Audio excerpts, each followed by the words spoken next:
나도 모르는 사이에 내 차량의 명의가 바뀌고 누군가 대출까지 받았다면 얼마나 황당할까요?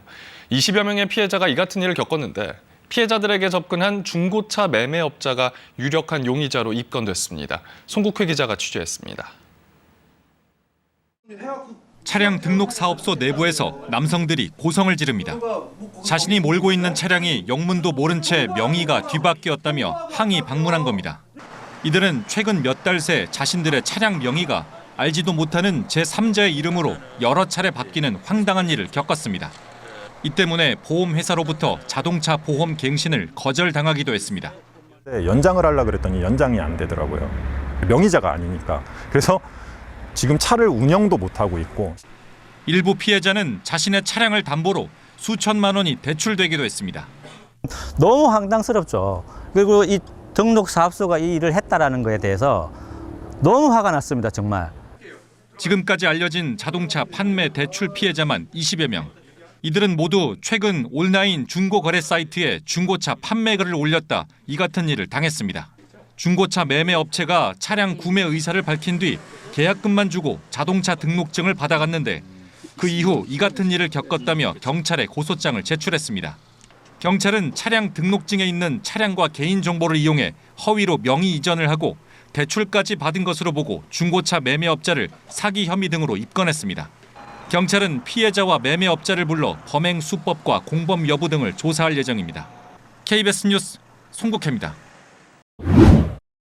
중고차를 사면 낮은 금리의 대출로 갈아타게 해주겠다. 요즘 같은 고금리 시대 솔깃한 유혹이었을 겁니다. 자, 알고 보니 차량 구매 대금만 노린 가짜 금융상품이었습니다. 원동희 기자입니다. 중고차를 구매하면 저금리 대출로 갈아탈 수 있다며 일명 자산론이라는 허위 금융상품을 판매한 일당이 경찰에 붙잡혔습니다. 경기 북부경찰청은 대표 33세 A씨를 포함해 허위 대부업체를 조직한 51명 전원을 범죄단체 조직죄로 의율해 검찰로 넘겼고 이 중 7명을 구속했습니다. 대부 중개업체 대표였던 A씨 등은 중고차를 단기 보유하면 오히려 자산이 늘어나는 효과가 있어 저금리 대출로 갈아탈 수 있다며 피해자들에게 접근한 것으로 전해졌습니다. 피해자들 대다수는 시중은행에서 대출이 어려운 과다채무자, 저신용자 등 경제 취약계층이었습니다. A씨 등의 말에 속은 피해자들은 높은 이자의 대출금으로 중고차를 시세보다 5배에서 10배 높은 가격으로 구매했습니다. 이후 A씨 등 일당은 지킬 수 없는 조건과 핑계를 대며 저금리 대출로 대환을 거부하고 피해자들이 중고차 구매 대금으로 건넨 금액만을 빼돌린 것으로 경찰 수사 결과 드러났습니다. 피해자 100명으로부터 약 29억 원을 빼돌린 A씨 일당은 해외 골프 여행을 하고 고급 외제차를 구매하는 등 호화 생활을 한 것으로 알려졌습니다. 또 하위 조직원들의 실적 독려를 위해 피해금을 상품으로 내걸기도 한 것으로 확인됐습니다. 경찰은 피의자 가운데 해외로 도주한 중고차 딜러 34세 B씨는 인터폴 적색 수배를 내리고 추적 중입니다. 또 이와 비슷한 피해 사례가 더 있을 것으로 보고 수사를 확대하고 있습니다. KBS 뉴스 원동희입니다. 중고차 살 때 사고 여부 더 꼼꼼하게 확인하셔야겠습니다.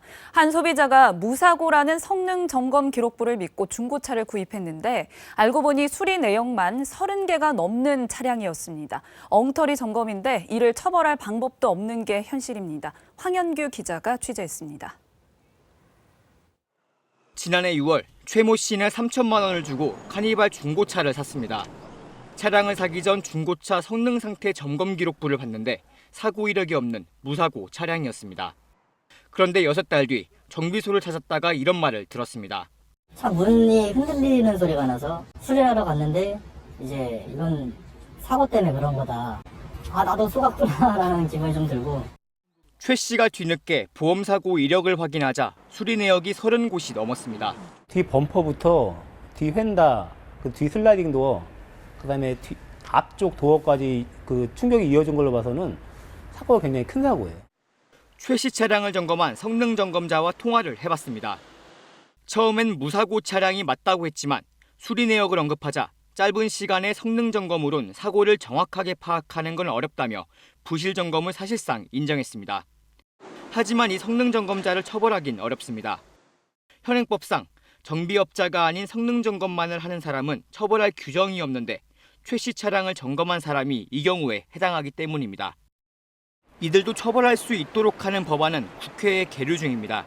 수시로 관리 감독을 통해서 문제를 일으키는 게 확인이 되면은요, 3아웃 체인지로 한다든지 또는 심하면은 원 스트라이크 아웃제 형태로 해서 중고차를 살 때 상태를 점검할 자신이 없으면 전문가 도움을 받는 게 좋습니다. 꼼꼼하게 보시는 방법밖에 없어요. 차주분들한테 요청을 해서 이제 보험을 하루치만 가입을 하고 뭐 공업사 가서 나는 공업사 근처에서 확인을 하겠다. 성능 점검표 외에 보험 처리를 한 이력까지도 함께 살펴야 합니다.